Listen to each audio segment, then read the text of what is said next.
In this episode, I show you how I fly my favorite ship, the CR90 Corvette. This is the captain. Brace for impact. There are two variants, the CR90A, which is on the right for 44 points, and the CR90B on the left for 39 points. In this video, we're going to be talking more about the CR90A, because trust me, you don't want to play with the CR90B if you're a new player or even a competitive player. Now, generally I'll run CR90s in groups of 2 or more. Because of this, you want to run them as cheap as possible. So the only upgrades I ever have on them would be turbo laser reroute circuits. Now, just remember, as per the latest FAQ, when you use your turbo laser reroute circuits for the first time, you exhaust it. So you can't use it on the second shot. As for titles go, Jaina's Light is the only consideration that I ever make. It's only 2 points and it's one of the best titles in the game.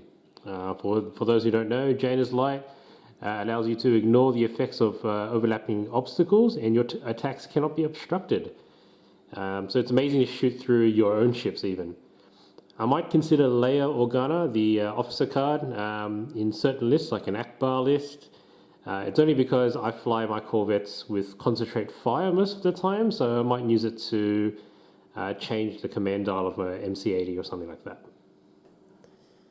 Speaking of commands, the only 2 commands that CR90 should ever use is concentrate fire and navigate. Firstly, some fundamentals.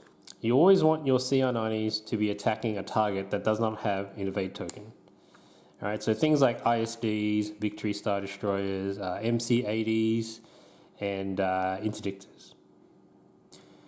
This is because when you're using CR90s, they're only throwing 1 or 2 red dice. Alright, so chances are you see there 1 damage. So if the ship had evade, you do 0 damage. So in this case, the ISD has to take it. Worse still, if you're using TRCs like I told you to do, it'll always be 3 damage. When you think about it, that's a whole shield facing on an ISD. And when you have a lot of them, it's going to hurt over time. Needless to say, the next rule of thumb is always stay at long range. This is because statistically at long range, you come out on top on the return fire. So here we have an ISD2, long range, returning fire on this CR90 here. Right.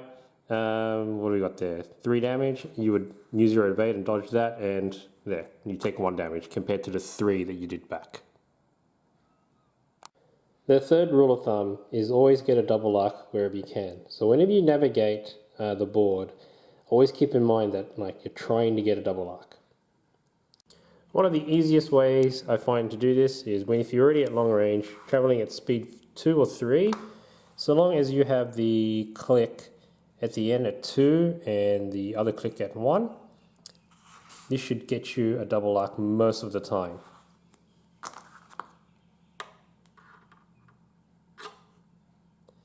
Yep.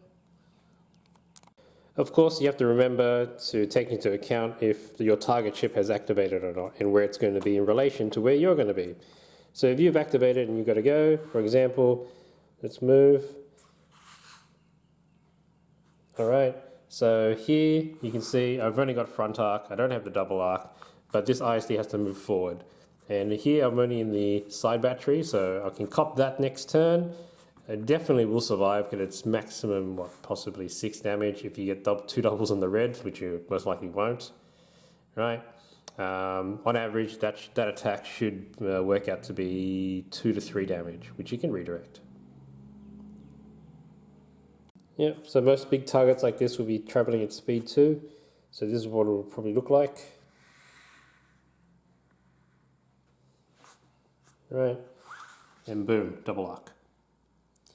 Interestingly enough, you don't have a double arc here, but if you had Jaina's Light, you can shoot through your Corvette and shoot at the ISD. Now, when it comes to deployment, I generally deploy these on the flanks of where the target is going to be. And sometimes I'll mix it up by placing a juicier target, a big fat MC80 maybe, going the opposite direction of the other flank. So this causes a couple of decision-making points for the enemy player.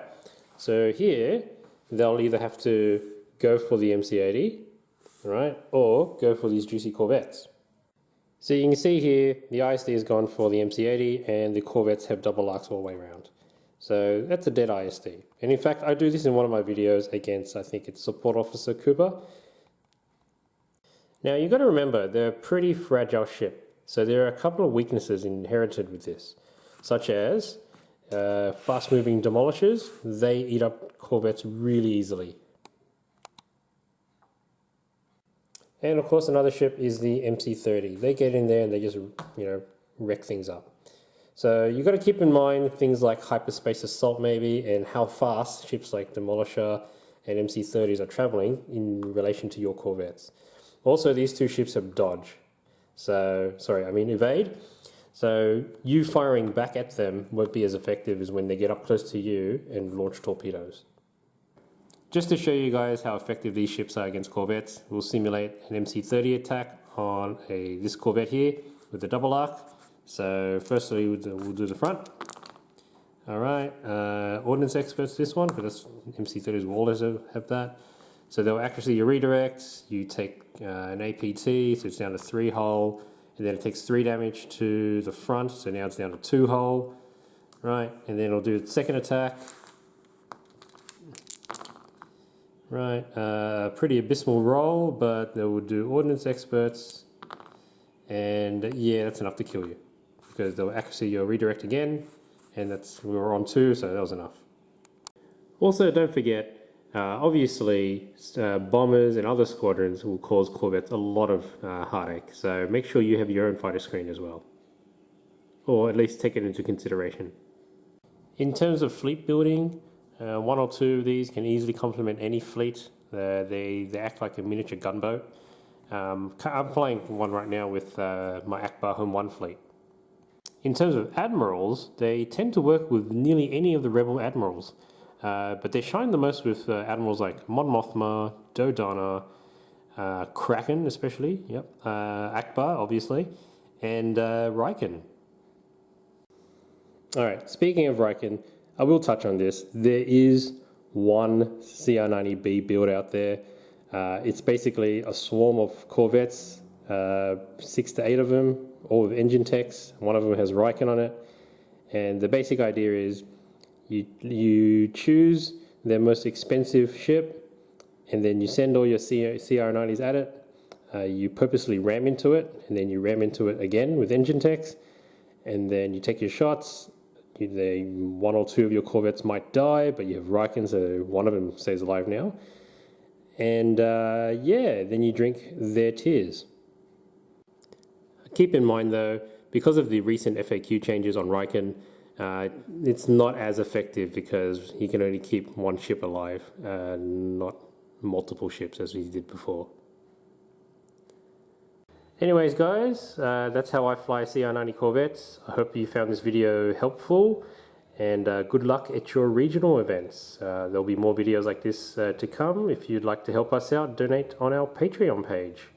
This is Veteran Captain Ken, signing out.